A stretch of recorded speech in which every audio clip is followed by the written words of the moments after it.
Well, welcome back, everyone, to the It's Just Coffee. Hey, you guys already drilled. Hey, got the whole shebang. Well, welcoming to the podcast this week, Luke and Jimmy from Artisti Coffee Roasters.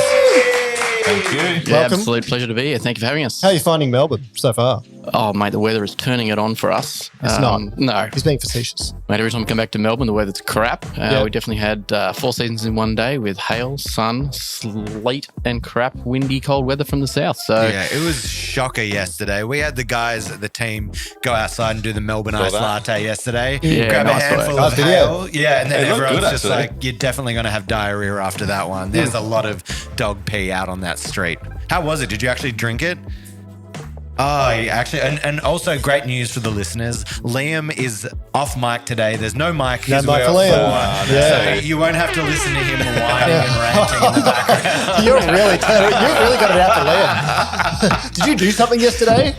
Okay. No, actually, I am really proud of him. It was great. I was at Fine Foods yesterday, and I just get a text message with the video of the ice latte, and I'm like, proud dad with the kids back at the studio, filming content by themselves, getting it up on the internet. I mean, it was opportunistic as well. Like it's one thing to have, a set of jobs laid out for people to do while you're gone, but to improvise like that. That's why I was proud. And to nail it as well, to nail the brief. Yeah. Employee of the month right there. Yeah, employee of the month right there. I mean, our employee of the month, all the staff are getting annoyed because we do put an employee of the month up on the wall. And so far it's been our Epson inkjet printer and also then bicarbon vinegar for cleaning out the toilet pipes. So maybe one of the staff will make it onto the employee of the month, but not yet. Not Okay. yet. Well, I promised a scandal off air. Oh, you did? You said you got a scandal. juicy. And So- me and Kirk now, we talk so much that we're now just holding stuff back Well, from one another, yeah, not yeah. letting us know. So Yeah, this it's is like news podcast to me ammo. too. Yeah. But we were on the subject of all you can eat before we came on air. And, some classics in Australia. So we used to have all you can eat: Pizza Hut, Sizzler, Smorgies. And the kids these days are missing out because Yeah. you go and just pig yourself out on marshmallow jelly full of marshmallows. But my scandal is that on the weekend I got a sticky date pudding with my girlfriend. We ate the sticky date pudding. It was like a tray, like you go put it in the oven.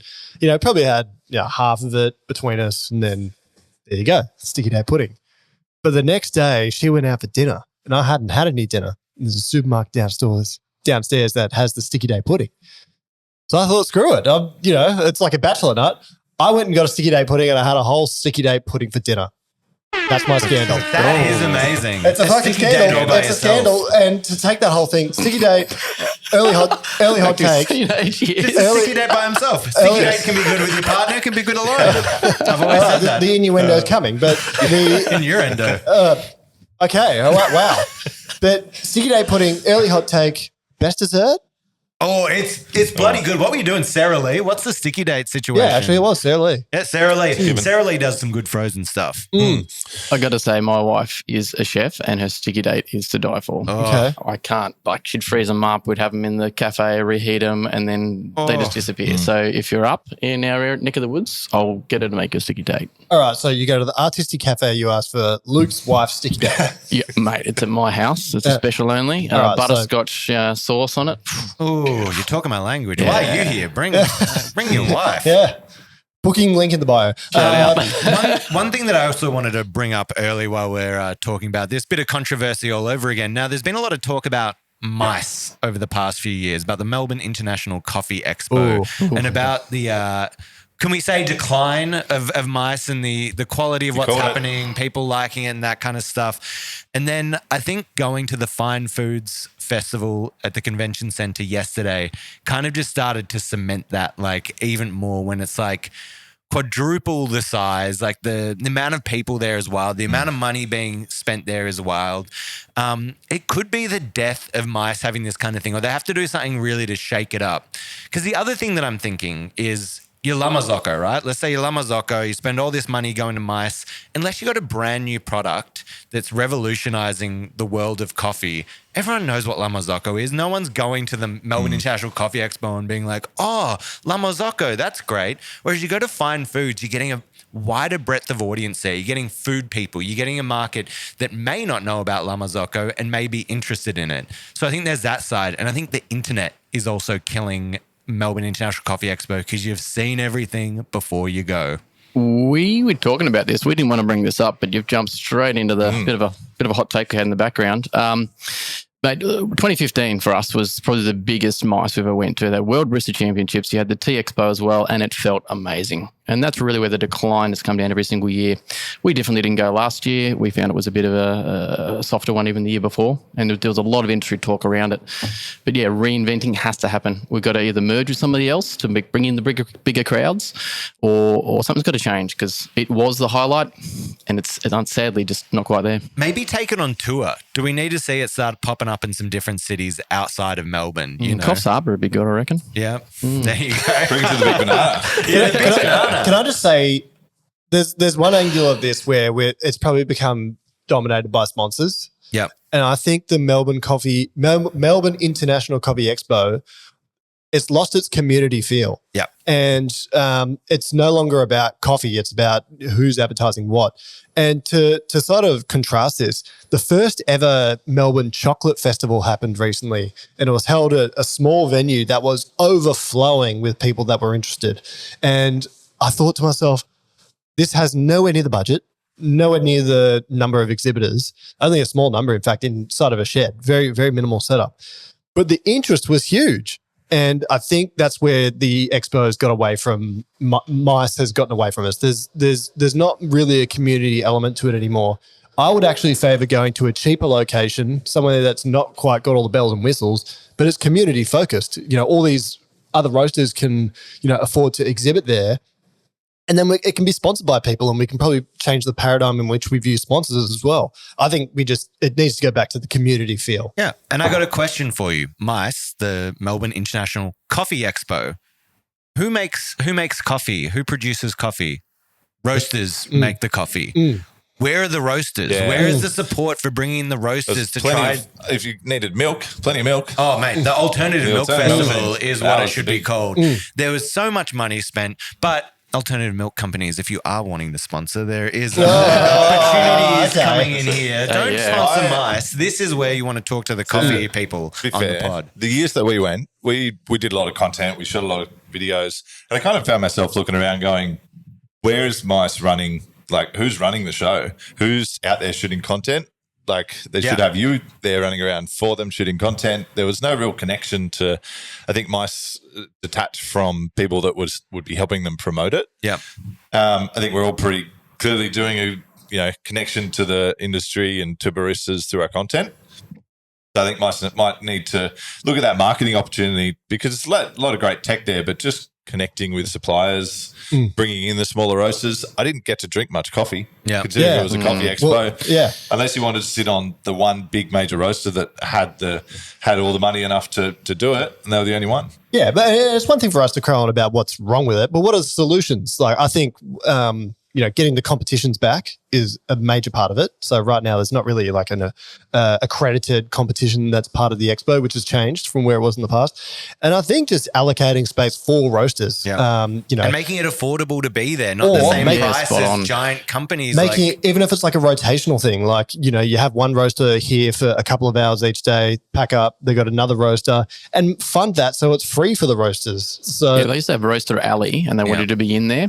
But if they could create a model where those, a site or a stand costs a lot of money for a 3x3 kind of fit out. So if they can have a set that works and maybe have 20 of them or 30 of them scattered around, that would be a better entry point for us to better achieve those things. One last thing on fine foods. Don't you reckon it's just like showbiz for like pizza oven or deep fryer salesman? It's it's that age 40 to 55. They got the really tight polo shirts tucked in, belt, guts hanging over a little bit. I'm developing one. I'm 30. The belt gut. The belt gut. And it's just show. It's the Met Gala for, food equipment salespeople. Absolutely. And I love seeing them so happy. Yeah. So happy they are. Yeah, absolutely.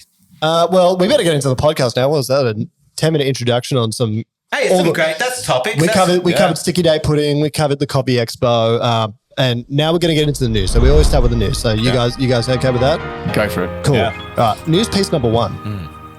Anthony Koudafides is running for Lord Mayor. So former AFL player, Carlton great Anthony Koudafides is running for Lord Mayor. What's his policy platform? As far as I'm aware, he wants to give everyone a free cup of coffee on a Monday to bring them back in the city. Discuss. I'm up for that. We voting Kouda? Oh, yeah. Kouda's Kouda. a classic, mate. So he's got the vote of Luke. He's got me. Jimmy, Kouda, yes or no?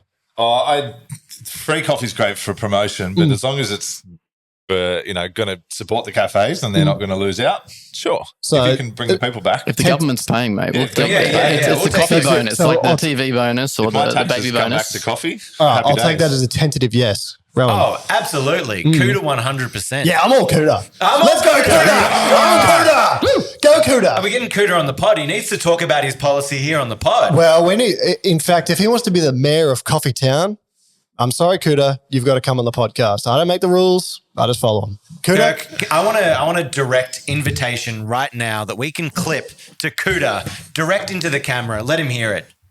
Kouda. Kirk Pearson here. Big Carlton fan. Love your work. Big body midfielder. No one better.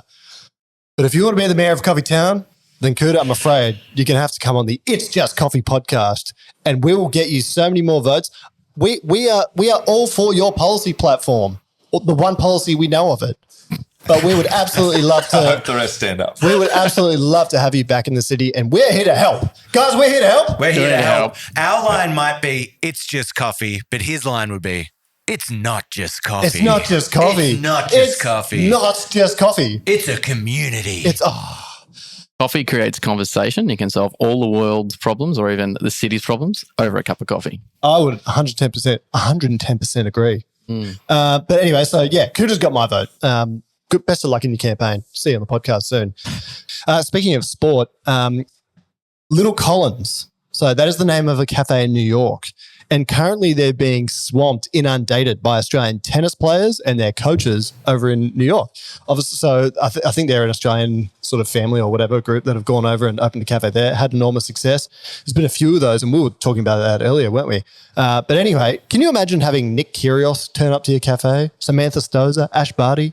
What a time. I ran into Kyrgios at Jim's Greek Tavern, a little famous Australian Greek tavern just down here that serves you so much food and you get the biggest meat sweats ever. But great to meet him then. Love to meet him in the cafe. Well, I actually have made coffee for him before as well. And you want to know what? Nicest guy ever. Nicest negatively viewed guy ever. Like, a lot of people don't like Nick Kyrgios, and some of that's self-earned. But he's actually a lovely guy. And also maybe a hot take on saying that, like, a lot of people hate him for his on-court antics and that. I've been saying it forever. A, there needs to be a movie about him. But B, it's just Happy Gilmore, but for tennis. It's just a guy going to a sport that's really snooty and kind of seen as like a bit pretentious and just having fun with it, driving in new people, lifting viewers. I think he's great. And he goes home and plays Call of Duty and stuff. He's passionate. Yeah. Can't hate him for that. He's all in. Yeah.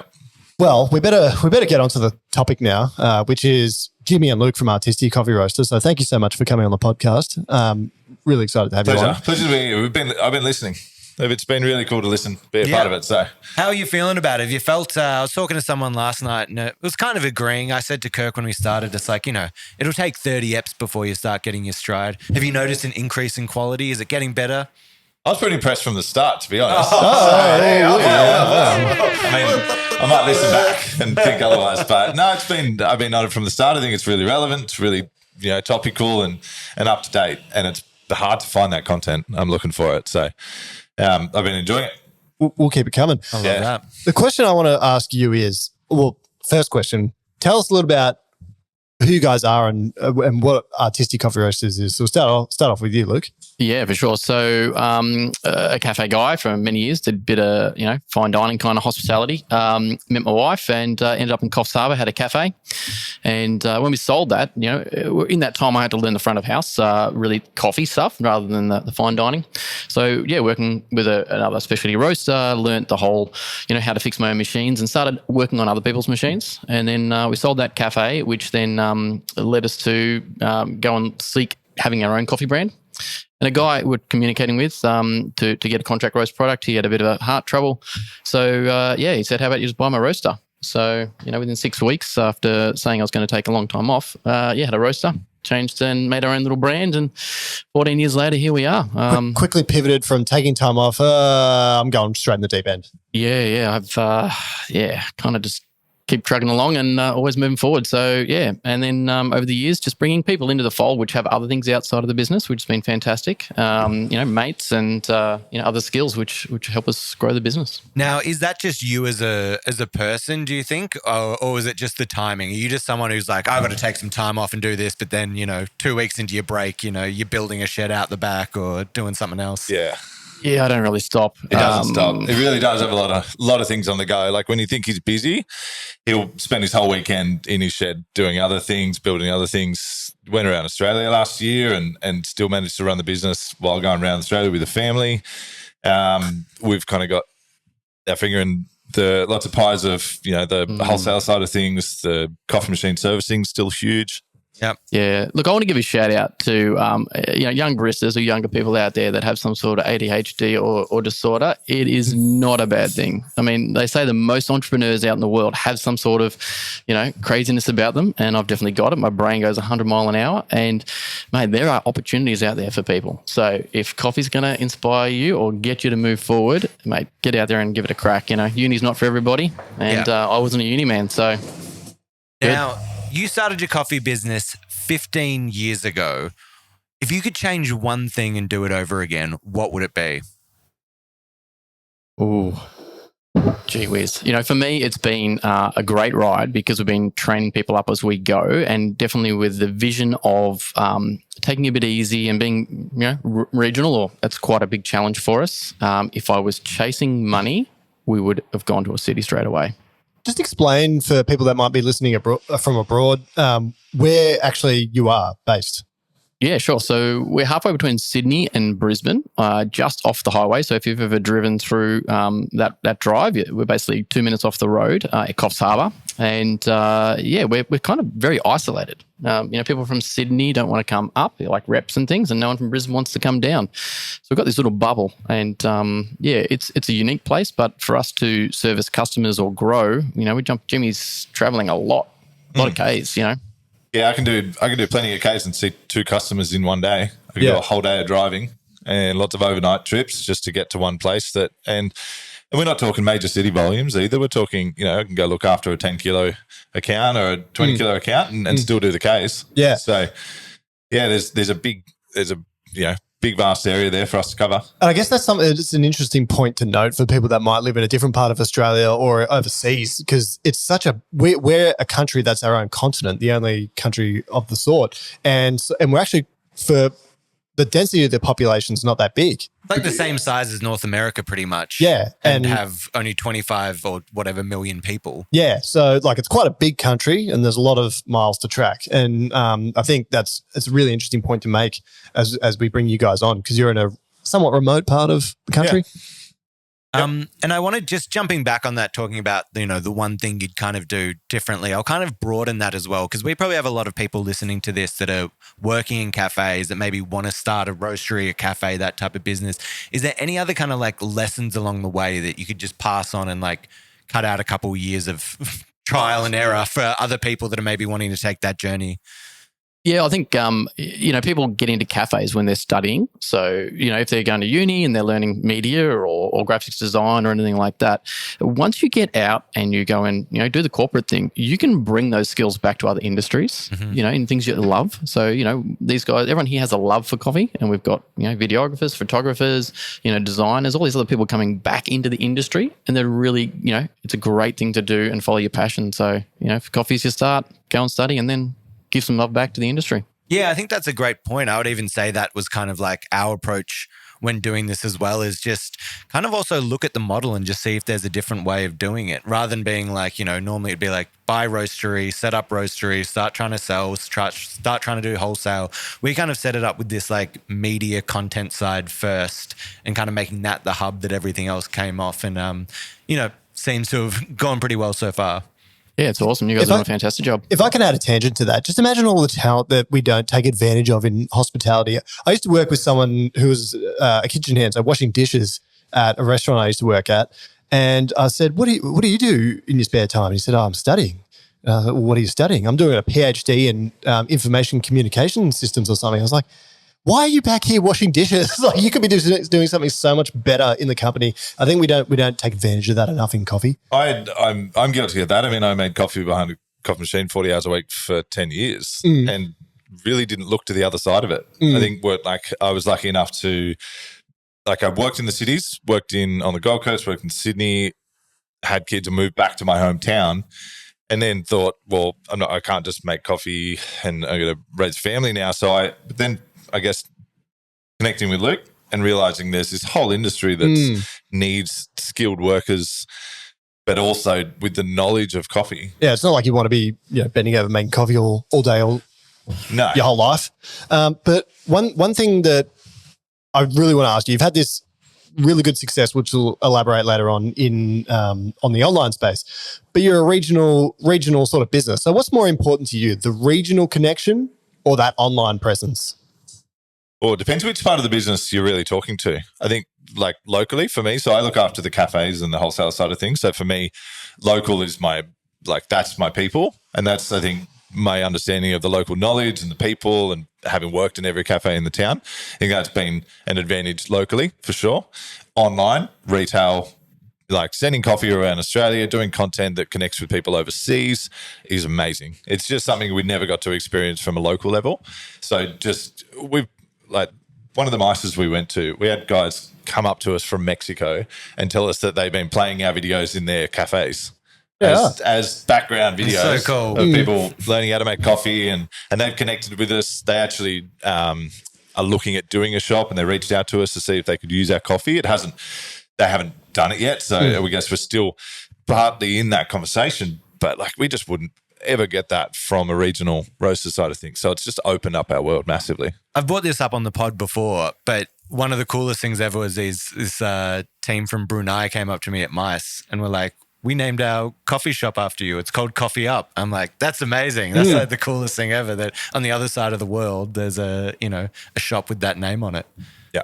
One peculiar thing, I used to work for food service company before I started up my shop. And one thing is getting access to supply in the regions is a little bit different. I actually think it's an advantage in a lot of cases. Is there any sort of complexity that you experience? Do you feel like it does? Is there a negative perception that it doesn't need to be made as well in the regions because you're the regions? Regional coffee as far as making coffee itself? Yeah. I think you'd be surprised by how educated and good at drinking coffee and the industry are. I think, is Melbourne overrated at their coffee knowledge? Are we putting the cities on a pedestal? I reckon. Regionally, I think hot takes us later. No, there's always when you go out, to a different regional town, there's normally one place that's leaned in and are doing I think the hardcore stuff. But in general, there is a lower standard to it. But there's a weird thing, and this is obviously, there's a weird thing to it where I'm sometimes I kind of enjoy it when I'm out there and you get a shitty coffee or whatever. I'm tastes better for some reason. Yeah. So I actually had someone, I was scrolling through Instagram and I saw someone post a story and it was just instant coffee and some milk. And they said, sometimes I actually enjoy a crappy coffee. Yeah. And I was like, you know absolutely. what? Every now and then I do too. Yeah. Have a bit of a Nescafe Blend 43. Yeah. But wait, debate me on that. Are you reckoning with the regional? What do you think that do you think the level is much equal higher across the board? Much higher? We are so much higher. But we all have a smaller volume in these cafes, right? And we are fighting for that cup of coffee. There's some other good roasters in the local area, which is great and great cafes, but we've all got amazing gear. We're all trying to do great service and we're pushing the next level. Your bakeries and everything are doing their own thing, but I would say from a cafe perspective, let's say there's 100 cafes out there, 70 of them are as good as, if not better, than a coffee we have when we travel. Mate, you need to tell me where these places are. You're talking about language. I haven't been there to them. So I used to live in Ballarat, so it's about 2 hours from here. Country town, but there's an excellent coffee shop there called Johnny Alu. They do coffee better than almost any place in Melbourne. That I will stick to. That I will say that there's often there are ones that are such high level in doing that. And then there's a place on the Central Coast where I'm from called Albie's Coffee Bar. If you're listening to this, you need to somehow get to Albie's Coffee Bar. Just do takeaway. But Jason, who runs that, and his wife Sophie, excellent coffee. There's gems some places where they just absolutely smash it. Yeah, their passion is coming through to the local community and the community is winning every day. Yeah, and great. that's probably an angle of like where the content sort of thing relates to as well, right? Because there's so much online resources now where you can absorb it, consume it, and then go and make an impact in your own shop, I think wherever you are.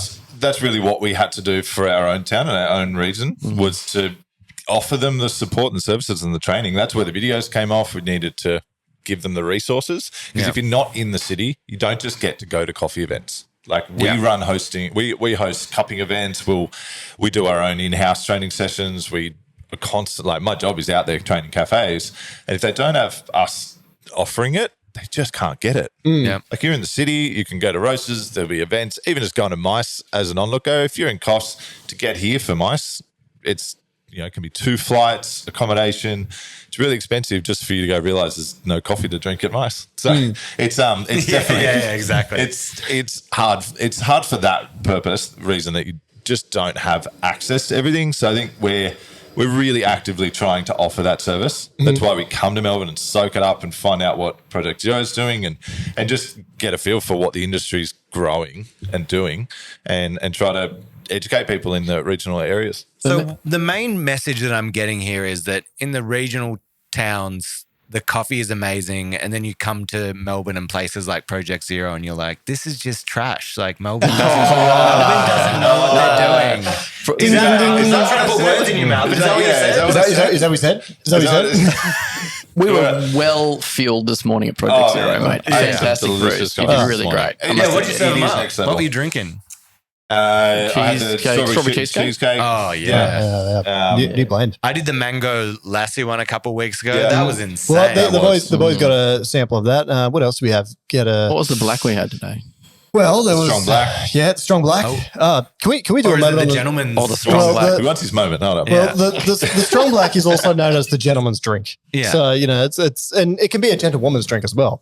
We don't exclude anyone, but basically it's just like a long black that you use filtered water instead of coffee from the coffee machine, and then we mineralized it using the Apex labs, so adding minerals to the water.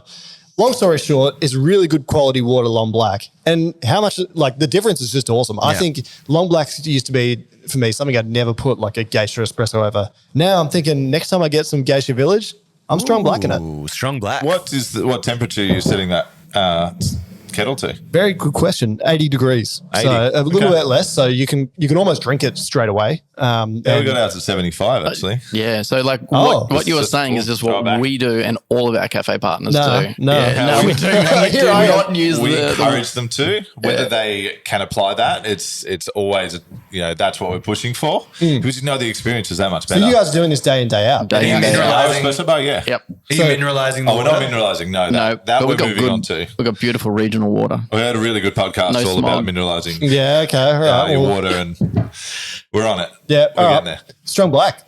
Artisti Coffee Roasters. I'm looking forward to it. I gotta look at this here. We got a little clipboard going up here, which is regional versus city. Who's winning the battles at the moment? battle? It's a 1-1 draw. Yeah. Well, we're going to do a little regional city battle on for Golden Brown after this as well. So stay tuned to the channel to see that one going up. Now, you guys started creating coffee content in 2019 and then pretty much just like bang, the pandemic happened. Obviously, the pandemic, a horrible thing, but maybe a little bit of good came out of it. How has that, affected your reach and output? Yeah, look, we definitely were ready for the pandemic. Every business or when you see there are massive growth, it's about timing. And so, from an owner of a business, I didn't want to be on content at all, but definitely the team said we should do it. So we were ready. And when the closures happened, we just had to make that content that was relevant to help new cafes open. So that's really why we started. And we just were sharing everything that we were, what we do in-house, we would share out there. Yeah. We opened cafes during COVID completely remotely in Sydney. Like we actually were in lockdown and we couldn't get to them. So we had kind of all the infrastructure in-house to do good Zoom video calls and training over Zoom. We would send equipment and work with local techs and do all that. So I think it was great for everyone to learn how to communicate from a distance because we kind of wanted that anyway.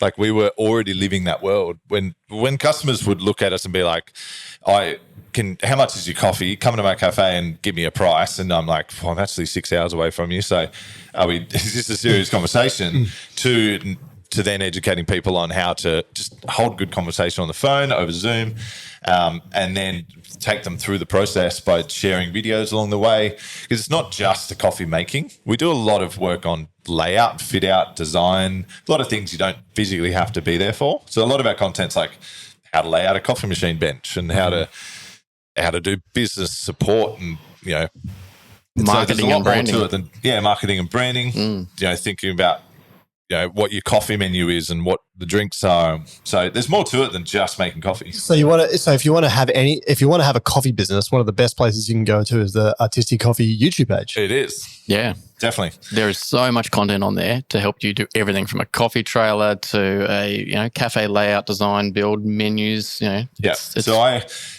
Luke's more tech minded, so he does a lot more reviews. Works with Lamazocco and done reviews on all the different coffee machines. I tend to be more like workflow and cafes side of things. So I'm kind of just from my time on coffee machines, I'm more comfortable in that space behind a bar, and we shoot lots of live videos. So we're pretty comfortable, putting ourselves out there. And that's probably been a big point of difference from us. I don't think every barista loves being put on show and everyone's seeing their flaws. I drop milk jugs in my videos and make a fool of myself. So it's the honesty's been the thing that people enjoy. I'm curious to know. So let's put you mentioned timing just there, right? So timing, you planned to do this, then the timing just worked out for you. So that was very good. So what was business like for you in 2019 in a couple of instances? And what's it like for you now in 2024? Well, we definitely grew rapidly from a team of about 7. Now we're up to about 15. It's busy. Content production is a big thing and a big issue. The commitment there to do one video a week was definitely, it was pressure. There was no doubt about it. And, Ryan, who's been helping us with that all the time, he was saying you just can't not do one a week. And there were some weeks we were just like, no, we can't, man. We got to roast coffee. We got to serve customers in the front bar. We got to go out and install, because I was doing all the tech work and installs for all of the business as well. I started in October 2019. So it was pretty crap before then, to be fair. No, I'm joking. So I started having that. Employee of the month. That's it. 6 years running. I was sales. I was in the bar. And I think that's probably the big point. It's like, what advice to people? You do need to do a lot of things, and he still does a lot of things. Like, I've been working the bar in the morning. Luke's been working the bar. Like, that's not our job. Like, we need to be out there, shooting content, yes, but looking after customers and stuff. You still get pulled left, right, and centre. So I think it's having a diversity of what you know about, at least have an understanding of it throughout the business, every area, and Luke just oversees it, whether he has to now do all of the things, not so much. But we were definitely like you were, I don't even think there was 7 in the team. I think I was the 5th. Yeah, okay. And now we're 15. So it expanded quite rapidly during the COVID period. Relative to coffee sales, relative to cafes, we do have accounts in like cafes in cities now, all around Australia. Like I'm about to fly to Mackay and install into Airlie Beach. So we are like reaching a lot further now.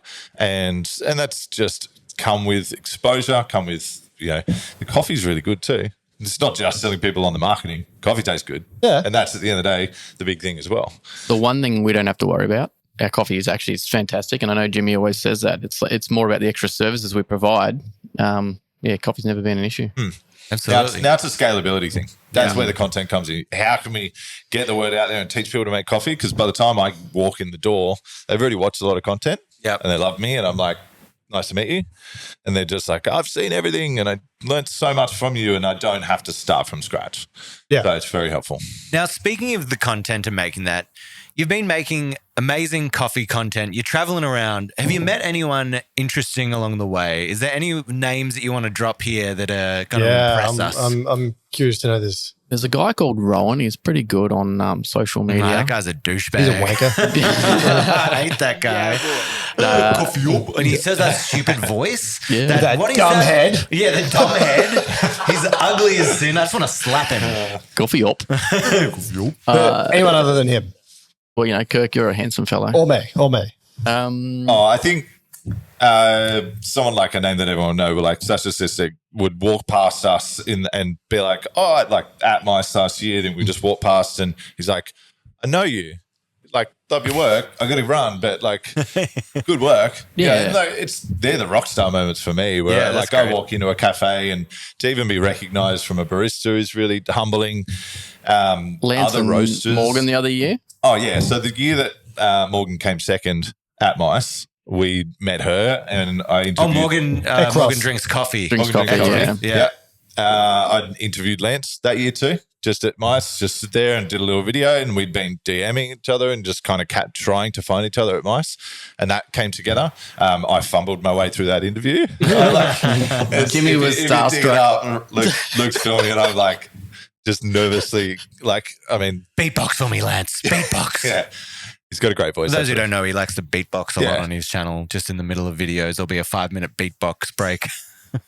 Yeah, he does. He loves a good sing off. So I think, it's people like that. But I think it's actually just on the regional. Everyone that does come in and sees us, they don't realize they can actually see us and connect with us. Like, I will answer the phone. If you want to buy a Lamazocco Mini, I will be the guy on the other side of the other phone. I might call up and buy a Lamazocco Mini just to treat myself, and not just to the Mini, but conversation with Luke. Just to relive the pod again. Yeah. I'm having such a great moment. I don't want it to end. I'll just have to start calling you guys, asking for sales My number's inquiries. 55502. on that note, we sort of had a bit of a chat a few weeks ago before this podcast. And we kind of discussed a little bit of the ins and outs of your business, and you said you had something like a 400% increase in like retail sales since the pandemic. Sure. So you're supplying a lot more to people directly at home. Yeah. What's that been like? And supplementary to that, where do you see the future for making coffee at home based on your sort of business experience? Listening to your podcast and you're talking about the home market, you're a little bit shy on that the other week. You're sort of negative towards the home market. We see the home market is actually the growth still. It's definitely a huge market for us. We sell a lot of equipment and gear, into that home space and encouraging people to make great coffee at home. The disconnect that everyone has is they don't realize that people have a coffee at home, they have a coffee at a cafe, and there's 2 coffees a day. So everyone's afraid to get into this home market, but I think the better we can do in the home market, they'll still come out and have a better culture and a better experience, and maybe meeting people again. Going out for a coffee used to be a big thing. 15 years ago, people would come to my cafe and say, hey, I'm just waiting for my friend to turn up. And that feels like it's gone a bit more because it's a rushed kind of coffee. Now, I'm going to just backtrack there for a second. What was I saying about the home market being negative on it? My whole business is based off the home market. Yeah. What do you mean? That's the whole thing. I think You were saying it in yours. You're sort of negative a bit towards the home, and you said the cafe market. I mean, you've got a cafe, so you need people to come still, out. I think the home market is probably the future for the whole industry, to be honest. A lot more people, and we were having this discussion on the way here, is that a lot more people, for whatever reason, are just becoming interested in the coffee industry. And it could be, we look at people like Adam Zampa, the cricketer. He just randomly loves coffee. Marnus Labuschagne, another cricketer, also likes coffee. Zach Stability Cook, like all sorts of interesting people are getting into coffee for all sorts of interesting reasons. Yeah, we had Luke Bruce in here the other day, the AFL player, and he's got his Breville machine at home, and he's doing that, asking for tips and that kind of thing. I saw stats today, I was looking it up, that by 2029, globally is projected there will be 100 million home espresso machines out there. And in Australia, it'll be 1.1 million home espresso machines across Australia. So with only 27 million people, that's a lot of home espresso machines. Yeah. Couple. I just want to add one point to that. I need people to learn how to make coffee so I can get baristas in my cafes. I need people to love coffee and learn a little bit and go, hey, I love this. This is a passion of mine. Like if you start playing sport or golf or something, you're not just going to go get a job in that industry straight away. You might, be a hobbyist, and it's those hobbyists that turn into baristas, then they turn into cafe owners, and they're going to drive the industry. So if we're not supporting the home market, we're going to run out of baristas. And we need people in there. Yeah, the gap between the quality of coffee that people can actually make at home by having a high-end machine versus what they can get in a cafe is getting very close. And I think when you go to a cafe, you'll happy to pay a higher price for a quality coffee like you guys do. And there's a reason why. We'll go out and search for that next level. And that's where that price rise really should come up in the coffee. Yep. I would agree. Now, we talked about this a little bit before. Running a cafe regionally, we'll bring up the board again of the regional versus city. Running a cafe regionally, what are some of the challenges that you're facing there that people might not be aware of? From a business perspective, the cost is much higher. You know, getting freight to us and freight out. Like that's a huge cost from us, bottom line. There's no doubt about it. And the other one's staffing. You know, there's not we don't have a big uni town, so there's not that kind of culture around where we can just draw on people that are coming to study or have other skills. So definitely staffing. And then, look, there's a lot of seasonal people that do come through, but they're not quite right for us. They might help some of the cafes. We've got a big blueberry industry in Coffs Harbour. That's what we're known for. It's not bananas anymore, just to clarify that one. But people, like skilled people coming in with a passion for coffee is what we're lacking. New idea for you. Build a little hut, like a little living quarters at your place, and call it the Rockstar Shift, where people can apply to come and do a 6-month stint at your cafe, live there, get free board in that place, and then work in the cafe, and then just 6-month rotation. It's like people applying for it. There's going to be like a whole list, like make it a whole event. Going to be a yurt? Yes, it can be a yurt. No, just got the land. come and build it. Just come and hammer some pieces of wood together. Let us know if you want to live in our yurt on local property. But it also I have kangaroos in my place. As much free coffee as you can drink. So those are some of the issues that you face. Yeah. How do you help your customers combat them?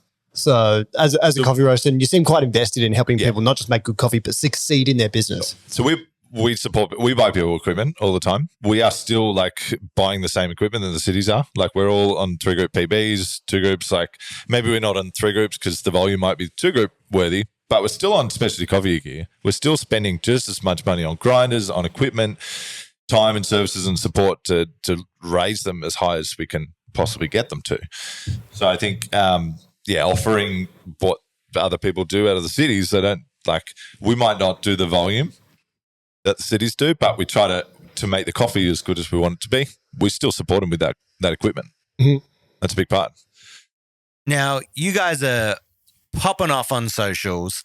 Some of the numbers you're getting, especially over on the YouTube, wild. What is your biggest video and what is it about? Well, it's always been a fun competition. I think with both of us shooting content, there's been we're a team. But hey, if my video has the most views, if you looked at the top 5 or top 10 videos, like you might find that there's a bit of a theme happening. But a lot of them are just how to make like I said, we got business support, we got reviews and stuff, but it's the coffee menu. Like, so one of the videos that, the video that's got the highest views as far as I remember, I was sitting in the office, Ryan comes in, he goes, "You ready to shoot?" And I'm like, totally forgot we were shooting. Great. What are we doing? He's like, you tell me. And I'm like, all right. All I keep doing is just going to coffee training and taking people through how to make a short black, how to make a flat white, latte, cap, long black, and just how to make them all. So I got up, we went to our espresso bar. Our bar runs and we just try to shoot between customers because we often have to stop in the middle of shoot and just cut it. I just did a one take and just went, here's a short black, here's a long black, here's a flat white, and that was it. I went back to my desk. And that still stands, that 12-minute video still stands to be one of the highest. Yeah, 1.7 million. Yeah. And it's shot on an iPhone, just following me around. You're literally Brick from Anchorman. They're like, "Are you ready to film?" You just looked around the room and it's like, menu. And he's like, "Do you really want to film the menu or are you just looking at things the same way you see?" It's exactly what happened. Yeah, so Jimmy is the hipster barista. He's got the tats. He's the good-looking fella, and I'm the old guy. He's the old guy. Wealth of knowledge. But, as a leader, you got to lift people up and inspire them. I'm really impressed that I could have that skill to, inspire Jimmy to lift up. Yeah, to make a video that got many views.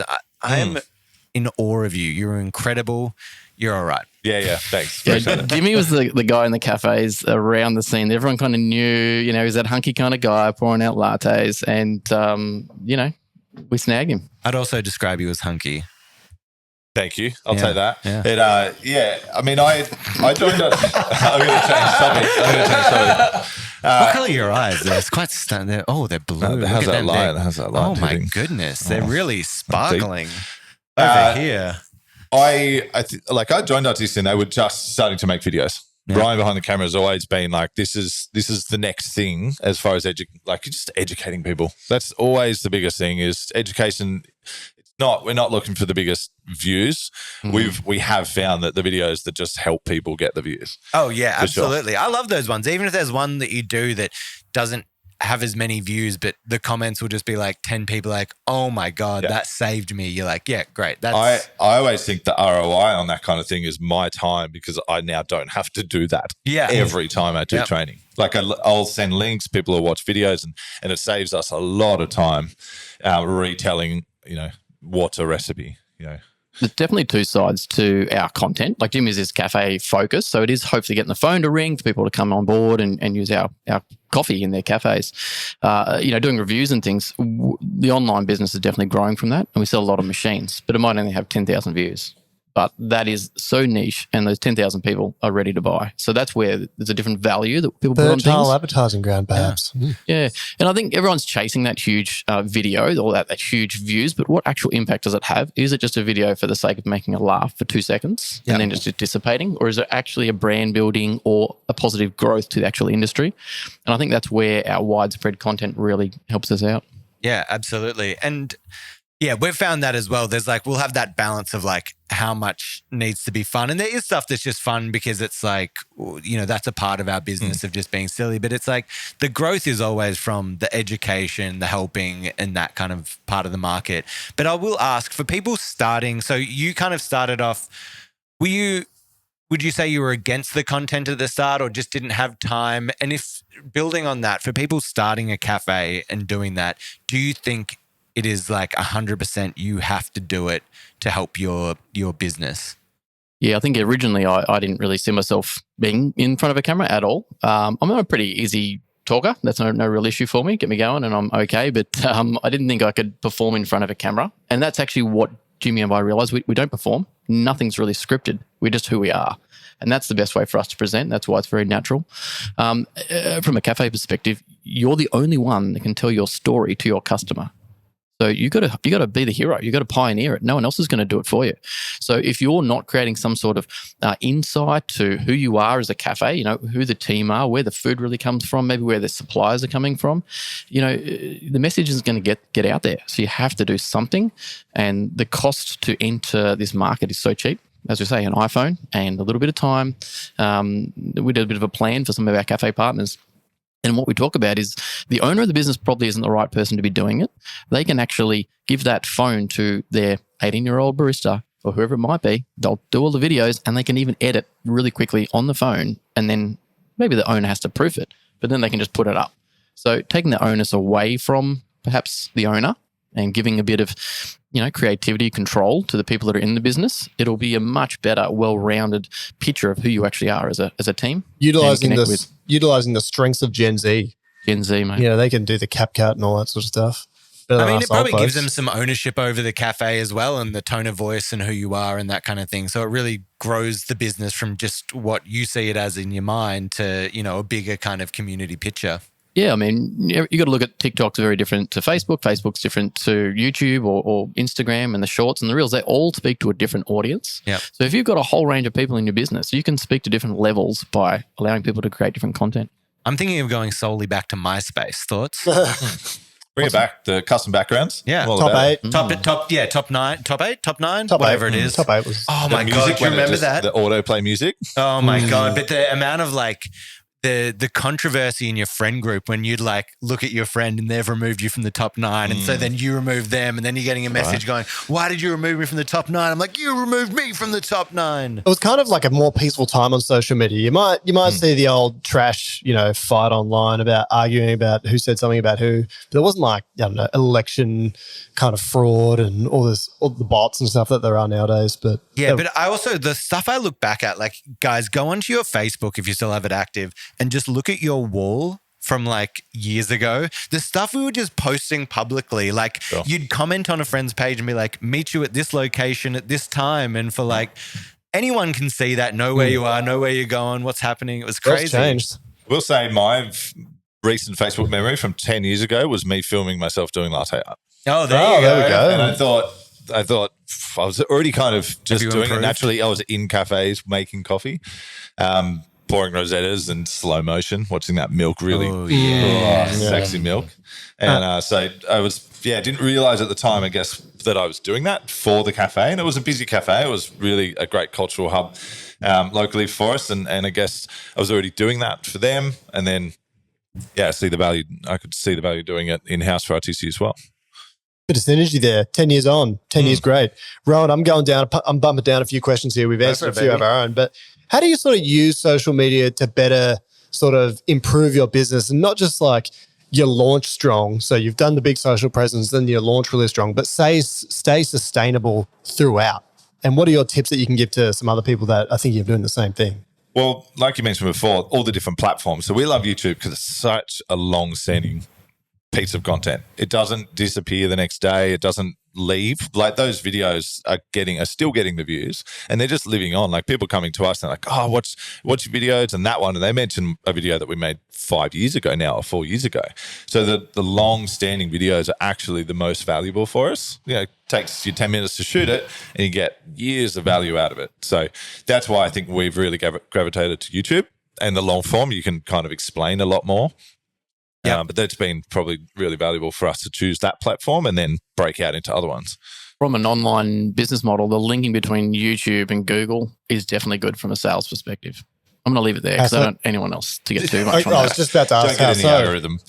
Well, you know, Google owns YouTube. So that connection there and how you're going to do your online space and have some growth, there's definitely a lot of work in there. And we've just employed a internal web guy to fix up a lot of those things. We had an external website.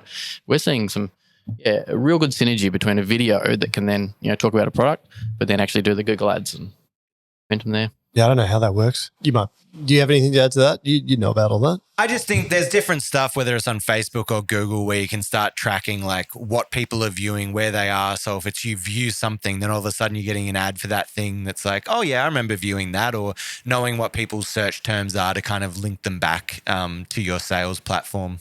Data tracking is scary. Yeah. There is so much data out there and everyone knows where you've come, how many times they've clicked on your business. And if you can understand it 7 times, they've got to click on your business before they actually buy from you. Yeah. Yeah.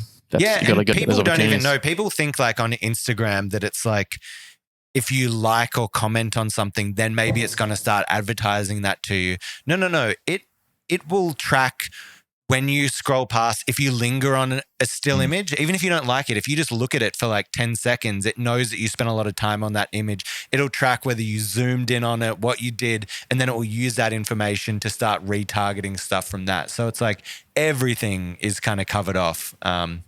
Ron, what's the wildest thing you've got in your feed? Because like someone, like I got kids and they get in your phone and they might look at the weirdest image and it stays there. You got any of those weird things that kind of pop up in your feed? Oh, mate, it's so funny when you see like obviously we have a lot of staff here that are logging into the TikTok accounts. And you can kind of tell who's been logged in on different days because all of a sudden the feed changes. Like every time I log in and my feed is just that sailing content on TikTok of the people on the giant boats with that yo ho. Oh. It's just, I'm like, Sodom, get off my TikTok. Like it's just sailing content for days. I'm like, enough. And then this dude, Liam, you watch the weird, come over here. Can you take off the headphones and come over here? He's coming This in. dude has the weirdest sense of humor. Do you have any like weird Sorry, I thought he was going to trip himself. Do you have what's something weird you've been watching that kind of populates your feed now?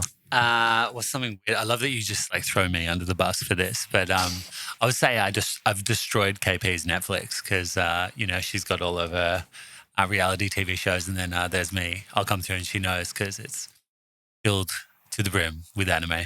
Oh, you're an anime boy. First he was the expert.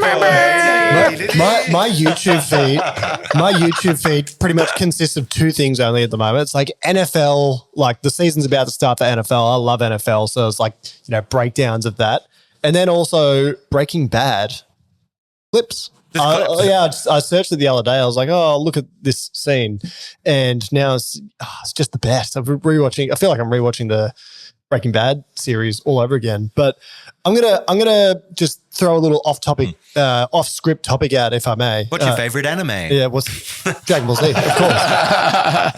But we were having an interesting discussion in the car on the way here about how we kind of think the coffee industry is changing and it will continue to do so. So I kind of hypothesized that I think the coffee industry is going to change enormously because of the concentration of wealth.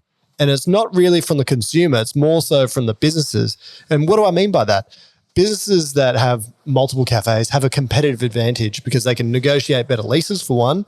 They can get all of their goods cheaper because they're buying in volume. and they can probably have access to funds where they can pretty much guarantee a staff member's wage, whereas a smaller cafe might not be able to. And it's an interesting conversation that I really wanted to have with you guys as well, getting the regional aspect and having Rowan here as well. How do you think it's going to change? Because from when I started to now, it's almost unrecognizable, the industry. And I think the acceleration will it'll just explode in the next 5 years, the amount of innovation in coffee. Where do you guys all see it changing? Innovation in coffee, yes, but volume of cafes, no.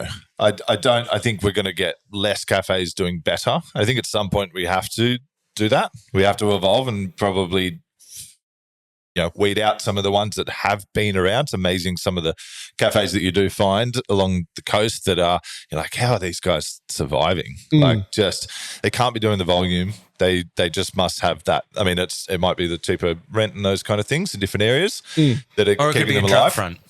Sorry? Or it could be a drug front. Oh, yeah. Yeah, for sure. Great business. Two Great options. business. So I think you've got to, look at the concentration of how many cafes there are and how well they're going to hold up and how well they can run a business. That's answering your question before about doing content. Is it worth it? Like you have to do some marketing. You can't just be one of these cafes and no one wants to spend money on billboards and ads anymore. Shoot some video, shoot some content, tell us your story and do that on a free platform and spend a little bit of time, invest your own time into it. And that might set you apart and that's going to get you more customers. And that's maybe what's going to, keep your customers coming back to you. And so we might see people that can't keep up with marketing in a social media world, that can't rely on foot traffic because they're all working from home. Yeah. No, and Luke, do you have anything to add? Yeah, I think one of those things about that huge upfront cost in actually starting a cafe, it's the rent or the actual building and what you got to fit it out with. That used to be a conversation where we used to say, oh yeah, you can do something in a small footprint for maybe 60 to maybe $100,000 or something like that. But now you see these people that have a very small shop and they're spending, $250,000, $300,000 just on the shop fit. And they think that that's actually going to get them all the coffee customers. And the reality is you've got to have some money there to market and do some other things because the shop front only gets you so far and the quality of the coffee gets so far. But if you can't communicate that, that's a real problem. We encourage everyone to start their journey if they're building right at the very start. Start telling a story. Start making a connection with people before, show them the build, show them everything that's going on. And everyone sort of forgets about that because that's really who you are as an authentic kind of journey that you're on. You're sharing that with people. And there was a girl starting like a little cafe or juice shop or something in like New York, and just people seeing a young person who's giving it a go, just this tiny little shop front, just a video of her being like, I'm going to retile my cafe today. Here's the first tiles. Here's the new ones, like 150,000, views. And now people are like waiting for it to open so they can come down because they feel like they've been a part of that, journey of building it. And I think this podcast can kind of be like a cool part of that. I don't know if it's in the coffee breaks, but even I love talking about Kirk's journey of doing Project Zero and the kind of evolution of it there. I think all those kind of stories, people are interested. Yeah, I'm pretty hands-on. We've done all of our shop fits and everything ourselves over the years and have built a lot of counters for people in their shops and saved them like lots of money. But, whether that's still accessible or doable anymore, maybe we're losing the skills. But, there's big money there to spend to get things done. I want to redirect the question to you, Rowan. Oh. Where do you think it's going to change over the next 5 years, the industry as a whole? Where do you think it will change? Do you agree, disagree? Do you think that if it is going to change, what changes do you think we'll see? I think it's crazy. I think we're looking at like a big part as well of like the coffee that we're getting. The prices are going to be crazier. I think a lot of it's going to be going to like other countries like China and that within, the Australian market and that. So I think for me, it's going to be this balance of, I feel like there's going to be a split of like the specialty and the accessibility kind of side of coffee. I feel like there's that kind of automated, quick, get your cup of coffee and get on the go. And then there's that specialty. There might be a bit more of a split. I feel like we kind of evolved down this specialty path. And then I think there might be a bit of a it'd be good if there was a split. Yeah. Because it's too blurry. Customers are walking in, they're going, oh, you've got a coffee machine and you sell coffee, it's $4. And they walk into your shop and they go, you've got a coffee machine, it's, maybe your coffee's $4.50 and they're not sure why and they're not really comparing all the right things. So I think if we can make it very clear that there is better coffee shops than other ones. We're not all on the same playing field for sure. Yeah, that's a very interesting point. That we discussed this with Jamie Thompson. He's like, no, not every cup of coffee should really be priced the same. Yeah. So in Italy, it's kind of interesting. The terminology over there is I think it's just the specialty. Like, so there's the Robusta dark Italian, and then it's like anything else is that's the specialty kind of coffee, and they definitely have it completely split because, it's over there you have to spend your €1 to get your coffee or whatever it is, and they need to have that. So there is that split of like the accessible anyone get coffee and then that next step up. You're getting into some conversations that I think we need to move to the next segments. Oh, okay. All right. Well, I mean, because we got some bangers for you. All right. Well, I mean, we're talking around some issues here and topics, and I know what Jimmy's got up his sleeve, and I got some stuff there. So I think, I mean, it is starting to get hot in here, but it's not getting that hot. It's getting more like there's a speed, there's a pace. Yeah. Well, I mean, it is. Things are action packed around here. We're fast. We're dynamic. I think it's time for the second greatest segment in all of coffee podcastery. It's time for rapid fire questions. It's just questions. All right, before you press the timer, we've got two people here. So, I mean, what we're gonna do, I'm gonna ask the questions. You're both going to answer at the same time, and then if you for whatever reason you both can't answer one, I'm just gonna move through. So wait, are they going to talk? Should we have to be? Should it be like a shotgun, like bang bang, so we can clearly hear the two answers? Yeah, you reckon? All right. Well, who's more quick-witted? Okay. All right, so Luke, you're going to go first, then Jimmy. I got this. All right, are you ready? So 1 minute, 20 questions, all right? Let's do it. I'm sweaty. Time starts now. Coffee order. Long black. Strong latte. Washed or natural? Washed. Natural. Co-fermented, yes or no? No. Yes. Geisha or Couture? Geisha. Geisha. Colombia or Panama? Colombia. Panama. Filter or espresso? Espresso. Espresso. 7-Eleven or Coles? Coles. Neither. Instant or McDonald's? Instant. McDonald's. Beer or wine? Neither. Beer. Martini or Negroni? Negroni. Favorite Bee Gees album? Don't know. Best coffee podcast ever? This one. This one. Good It's just answer. coffee. Most underrated coffee venue in Australia? Underrated. Oh, God. Yes. Coffee venue? Yeah. Oh, I don't. Artisti Coffee Roasters Espresso. Yeah. Michael Harbour. Rowan or Kirk?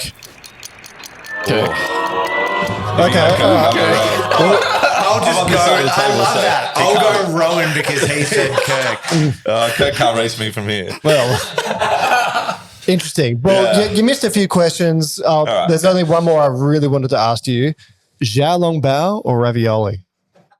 I'm a ravioli man. I love a little bit of meat inside a juicy bit Ravioli. of pasta. Yeah. All right, great. I'm so shocked with the word. That question needs to be like one that stays on here because just like, and maybe not specifically like xiaolongbao and like that, but just any form of dumpling versus any form of off the like back of wrapped this- pasta. I'm like dumpling every day of the week. Rowan committed one of the worst sins imaginable. He went to Italy, he came back and he goes, I think I like Asian food more. I think Italian food's overrated. And I thought, just hang on a minute there, buddy. That's not exactly what I was saying. I was saying that the quality of the food in the places where we were was nowhere near as high as it should have been, especially at the cost. And I will also say that's probably because we're in a highly populated touristy spots, so it's harder to find. But also we're just so spoiled in Melbourne here. Like you're not going to find the best pizza or pasta or whatever you have here is going to be equal to whatever you have over there. Or, same thing in Japan or New York. Like everywhere has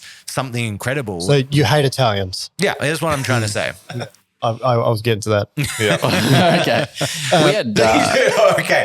No, I do not. This is not. Don't clip this part. Of course, I love He hates Italians. I love Italy. love the Italians. But it is, you look a bit nervous over there.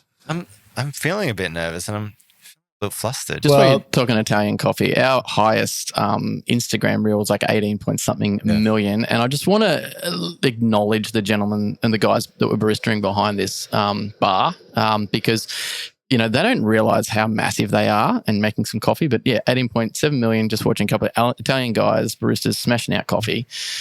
This was you over in Italy? No, we videoed them. Yeah, And it's our we biggest filmed it viral reel. while they were in Milan. And I just want to shout out and say, mate, you're a champion. And we'll come and see you next time we're in. We did an Why? Italian versus Australian barista clip, and it went nuts. Yeah, but like let's dive into that a little bit more here. Why did it have so many clips, so many views, and what were the comments and what were they saying about these Italian baristas? Can we get into that? Yeah, for sure. So, I mean, it's a very different kind of service, right? It's the bar, it's the espresso, it's the milk. The frother was just covered in milk. It was never cleaned. He was cool at cleaning cups. He was loading in portafilter handles. He was leaving it there for a long time before he puts the actual shot on or presses the button. The one jug of frothy milk going out to multiple cups. Everything was very polarizing to what we teach. He forgot? He forgot his flare funnel, his WDT, his NCD. He forgot to put orange grounds and orange rinds in the portafilter or something like that. Doritos in there. Yeah. Not enough tats. So we're now coming back to the fact that it was such a viral clip because everyone's like, that looks atrocious. It was, and some of the worst coffee that you could Well, it possibly seemed make. rushed. And it was fast. It was real fast. Mate, if he could come over here and pump out our kind of coffees that fast, mate, he'd be worth $1 million. Yep. Don't get new milk. Just get one of that guy, Giacomo, or whatever his name is. Well, mate, that's when you can fill a jug and just heat a whole thing and then just go bang, bang, bang, bang, bang. We'll give it a go. That's how you do it. Hot milk?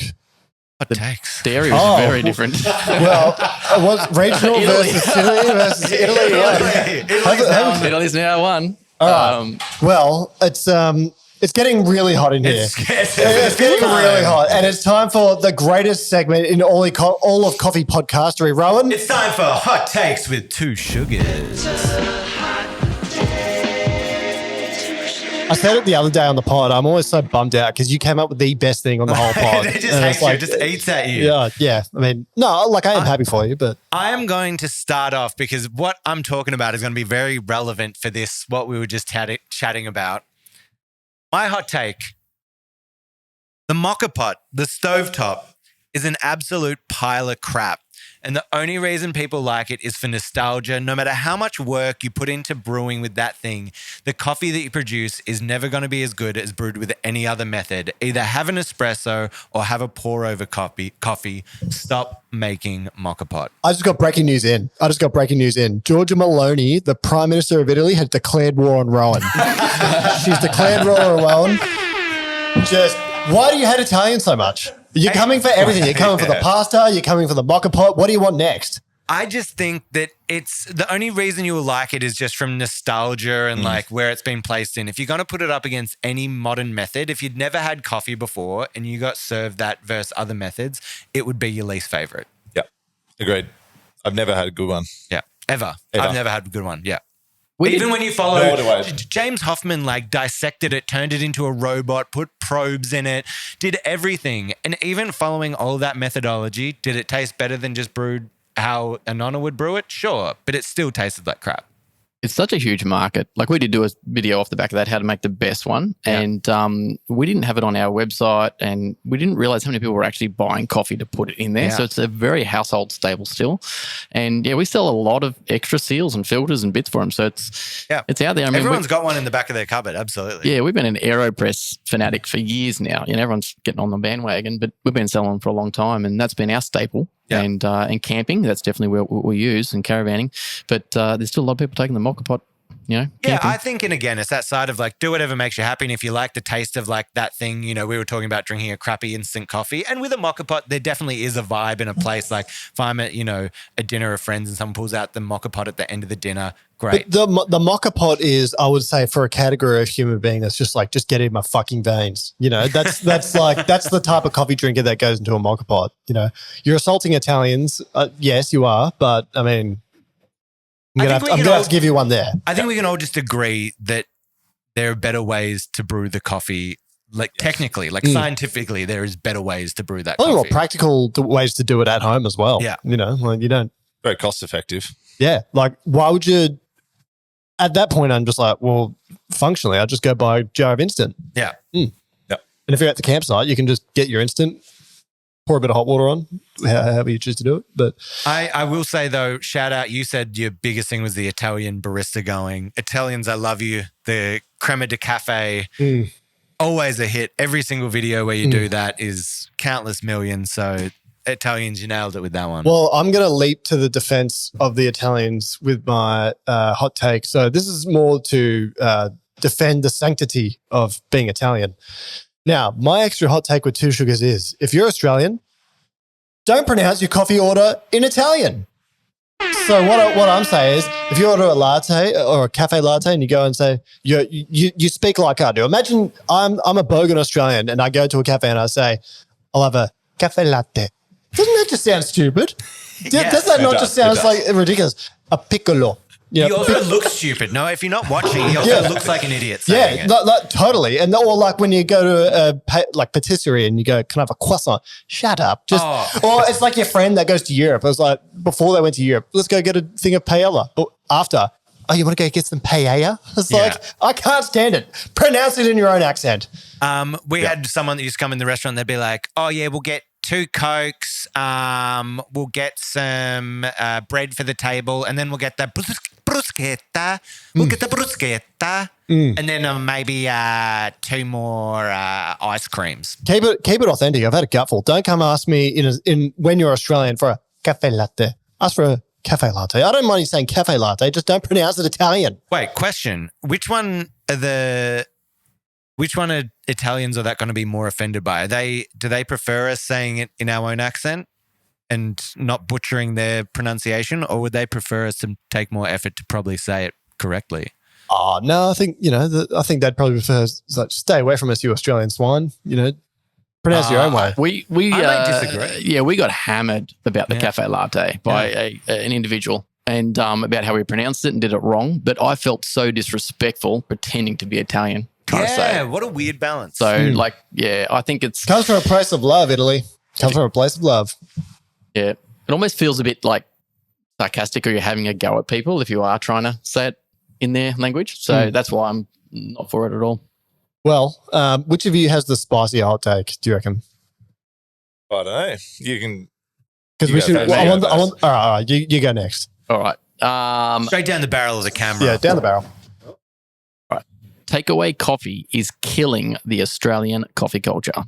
Ooh. I need you to elaborate. Yeah, please. Yeah, look, after our trip to Milan, Italy, we were sort of really actually quite inspired about the Italian culture of coffee. We always sort of thought, well, great machines, but the coffee wasn't really that great. But the moment in time of actually getting together, having a cup of coffee, a good cup, taking the time to brew something beautiful for your friends, connect with people and talk to them is something I'm actually really jealous about now. And I think with everything that's happened over the last few years, the takeaway coffee has just been this thing where we can just, pay, heaps of money. We're working harder to do all these different crazy alternative milks and really be this specialist cocktail kind of drink that everyone wants multiple times a day, and they want it super fast. The espresso that you can get at a bar in Italy for €1, maybe that's what we need to do. We just need to have this quick grab and go product. But if you want that delicate almond milk, soy, latte, upside down, whatever, sit down, take a moment, enjoy the people and respect the baristas who are doing it to make you a great cup. Maybe remove takeaways just altogether. Waste, helpful for that. Sit in only. What percentage of coffee sold in Australia is takeaway, though? Surely it's more than half. Well, it has to be, because McDonald's is the largest seller of coffee in Australia, and that's pretty much, I'm sure it would all be mostly takeaway. Oh, the environmental impacts of takeaway cups, we know is huge, right? Yeah. It's a big issue everywhere. But, if we can get back to sitting down and spending time together, having a cup of coffee together, in cafes, that's really what cafes are about, right? We're sort of avoiding or pushing away from it. Yes, the home market's going to be there, but let's get back to cafes. You'll have to check me on this fact, but crazy fact I heard the other day, I think it's biodegradable cups are actually have more impact on the environment than the plastic cups, especially just from like the amount of resources that have to go into making them. It has a way bigger carbon footprint. Way bigger carbon footprint on the planet than just like the polyethylene cups or whatever. So it's like, it's so hard to know what to do. Can't win. Just drink it in the cafe. That's the best option.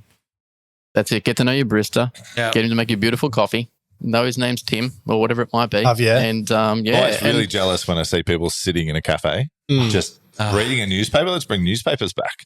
Yeah, bring back the newspaper. I like that one. I feel like that was like what you would aspire to when you grow up and retire. You get to sit in cafes and read a newspaper and just sit and enjoy your time. I love seeing the old blokes down in the library, just down here in Carlton, always just sitting and reading the free newspaper in the corner. I'm like, that's the life. Look at him go. Man, take a look at my life. I'm a lot like you. We love a bit of Neil Young. Yeah. All right. Last hot take. We're running along here. No, I'm looking forward to this one. Oh, yeah.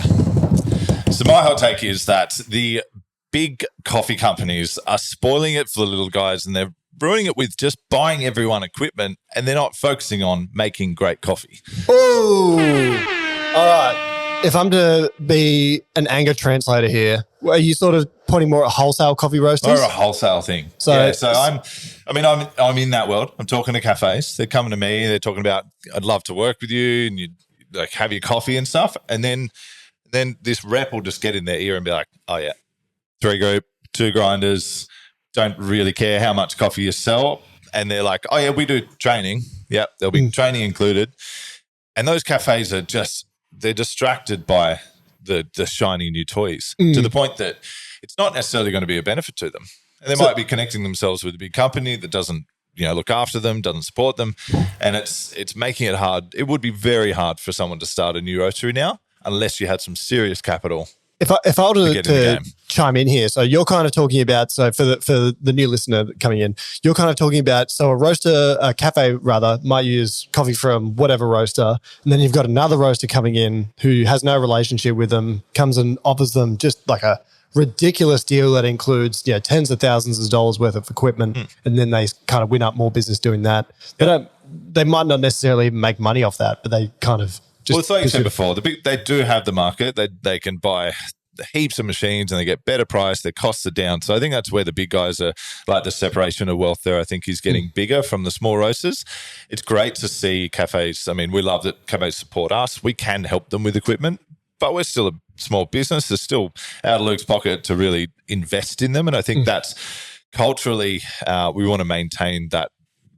We're investing in your business. We're helping you. And if you're lucky enough to buy your own equipment and take that on yourself, and there's obviously business benefits that can come with that. But I think to maintain the cafe culture and cafe businesses and raise the profile, we want people to have that equipment, but not at the cost of competing and dropping our prices to match up with big guys that just aren't going to be there day in, day out to support them and look after those cafes. I would put a point to argue there as well. It's not actually always a good business decision to go for that deal that's offering you coffee at a cheaper price and offering you all of that equipment, because then your product changes and then the way it's delivered to customers changes. I feel like there's probably little scenario in which you change to a supplier where you save more money, where it actually benefits your business long term. Like I feel like you actually go backwards over the long run. You might see an immediate kind of bump to your bottom line, like in a positive way. But I think over time that kind of dissolves because there's more to coffee than getting a cheap machine, getting cheap coffee per kilo. It's the relationship, and that's kind of what your customers are after as well. Yeah. You put a good barista on a crappy machine, you should be able to make a good coffee. If you know your way around coffee, and that's really what we want to educate people on, and recipes, and you can get on a random machine and be like, okay, let's figure this out. Let's dial in and work out how to make a good coffee on this equipment. I think equipment's really important to maintain those variables, and it's a big part of it. But I think just generally coffee comes down to making coffee, good beans in the bag.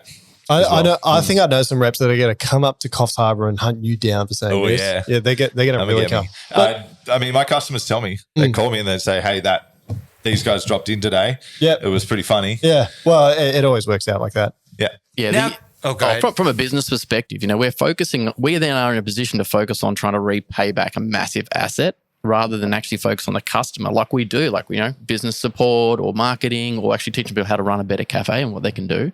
So the focus of the industry has really changed just around, trying to repay this asset as opposed to actually helping people and spend time and energy. Even from a business perspective, I could have multiple more people supporting more cafes if we didn't have to provide gear. Yeah. I think it's a really interesting way of looking at it. Also, it feels like for the cafe owner, you're freer not having those connections as well, where you can kind of be more in charge of your own business. It's a cash flow thing. To a lot of small cafes, whether they can supply themselves and get to that point, how quickly can they get to that point and afford it? That comes back to how much you're going to spend investing on your fit out, or are you investing on your equipment? So now, guys, I mean, that probably brings us roughly to the end of it. What an amazing chat. So much wealth of information over here. Really, really insightful stuff. I just want to quickly throw it to Kirk just one time, just at the end. You know, sometimes in life it's nice to put out a bit of positivity. Kirk, who's someone in your life right now that's really special and means a lot to you? My girlfriend? I just want you to take a minute here to talk to the camera and just what do you have to say to your girlfriend and what she means to you right now and how you're feeling? I think it's just nice to share the love and tell people what you think. I don't know where this has come from, but I'm not going to give away names, but Pookie, love you dearly. You know, I'm going to come back home. I'm going to share the sticky day pudding this time. We're going to share the sticky day pudding. Favorite meals. I don't know why the hell you're asking me this. That is just, I'm just bringing some love and positivity to the pod. You know. Can I jump in on that? Yeah. There is, behind every great man, there's wonderful women and families. And look, I want to give a shout out to all the wives of our team here because we were set to fly out on Father's Day at 3:30. And we didn't realize it was Father's Day when we booked all this to come down. And we're like, okay, we can have a morning with our kids. And then Qantas cancelled our flight. Yeah. So at 5 o'clock in the morning, get a text, and I had to give these guys literally an hour to get to the airport. Ryan's like 45 minutes away from the airport. There was not much Father's Day brekkie, not much Father's Day love, and they all brought it forward. So look, shout out to the families. We love you all. Thanks so much for supporting your husbands. Maybe Father's Day another day. That was amazing. Kirk, what's happening there that I jumped to you to say something nice to someone you care about? You were so hesitant towards it, but then he just jumps in straight away and just gives this beautiful, heartfelt message. That warmed my heart. That was a lovely sentiment. I'm skeptical about your intentions. I'm like, I have no problem dropping a bit of L-bomb. Just some positivity. Kirk, I love you. You've put a lot of work into these pods and doing this. I think you're doing an amazing job. Guys, I love you both. It's been great getting to know you online and now here in the pod and doing it in person. I'm sure we'll have you back many times on the pod over the coming years. That's going to bring us to the end. Liam. We'll give Liam a shout out. He's a beautiful, adorable little Labrador. I'm going to say, anime etch boy. I'm going to say a quick little I love you to you too, Ron. Oh, thank you so much. Look, guys, that brings us to the end. Make sure to shoot any messages, any hot takes that you have, anything you want to say on the pod to hello@itsjustcoffeepod.com. Hit us on the socials, follow us up there, and as always, it's just coffee. Hey.